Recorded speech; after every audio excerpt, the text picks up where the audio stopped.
வாங்க ஃப்ரெண்ட்ஸ், ரசம் வைப்போம். ரசம் என்ன புதுசாக இருக்க போகுதுன்னு நினைக்காதீங்க. நாங்கள் வந்து ஒரு வித்தியாசமாக வைப்போம். நான் எப்படி வைக்கிறேன்றதை உங்களுக்கு நான் காமிக்கிறேன். ஃபஸ்ட்டு உங்களுக்கு தேவையான அளவு நீங்கள் வந்து புளியை ஊற வச்சு நீங்கள் அதை வந்து நல்லா இந்த மாதிரி இது பண்ணிவிட்டு கரைச்சி நீங்கள் வந்து வடிகட்டிக்கலாம்.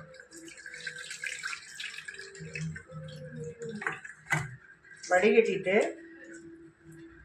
நெக்ஸ்ட்டு நீங்கள் என்ன பண்ணால் ரசத்துக்கு தேவையானது ஒரு தக்காளி ஒரு பச்சை மிளகாய். தக்காளி சின்ன மிக்ஸி ஜாரில் நீங்கள் குட்டி குட்டியாக கட் பண்ணிக்கோங்க. அந்த அரைக்க தான் போகிறோம். அப்புறம் ஒரே ஒரு பச்சை மிளகாய். அப்புறமா வந்து கொஞ்சம் பூண்டு நான் எவ்வளோ போடுவேன். இதில் என்ன அடுத்த ஸ்பெஷல் அப்படின்னு பார்த்தீங்களா, நான் அரைக்கும் போது இதில் கொஞ்சோண்டு மிளகாத்தூள் போடுவேன். கொஞ்சமாக இவ்வளோ ஒரு சிட்டிகை மிளகாத்தூள். அப்புறமா நான் ஆல்ரெடி வந்து மிளகு ஜீரகம் நுணுக்கி வச்சுருக்கேன். அது சும்மா கொஞ்சமாக நீங்கள் அப்படியே மிளகு ஜீரகத்தை போட்டு நுணுக்கிக்கலாம். நான் வந்து ஆல்ரெடி நுணுக்கி வச்சதுனால அதை அப்படியே போட நுணுக்கிறத. அப்புறம் இது என்ன ஸ்பெஷலாக சாம்பார் தூள். எல்லாமே வெவ்வேறு பிராண்டில் நான் வாங்கி வச்சுருக்கேன். அதை உங்களுக்கு நான் காமிக்கல, ப்ரமோஷன் கிடையாது. அதனால் கொஞ்சோண்டு சாம்பார் தூள். இப்போ நான் எக்ஸ்ட்ரா அதை என்ன போட்டிருக்கேன்னா மிளகு. இப்போ நம்ம அரைச்சிட்டு வந்தால் உங்களுக்கு இப்படி தான் இருக்கும். நீங்கள் என்ன பண்ணலாம், புளியோடு சேர்த்துக்கலாம். தண்ணி ஊற்றி மிக்ஸ் பண்ணி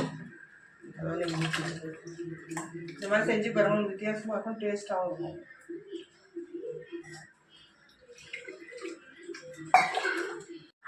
ஓகே ஃப்ரெண்ட்ஸ், உங்களுக்கு ரசம் பாருங்கள். இது மாதிரி நல்லா உங்களுக்கு வந்து கொதிக்கணும். நல்லா கொதித்து ஸ்மெல் வரும். நீங்கள் எந்த சமையலுமே நீங்கள் ஸ்மெல் வந்தால் தான் அது டேஸ்ட்டாக இருக்கும். வெந்துருச்சுன்னு அர்த்தம். நல்லா கொதிச்சதுக்கப்புறம் நீங்கள் என்ன பண்ணலாம்னா ஸ்டவ் ஆஃப் பண்ணிவிட்டு இதில் மாற்றிக்கலாம். நீங்கள் எதில் மாற்றணும்னு நினைக்கிறீங்களோ அதை மாற்றிக்கலாம்.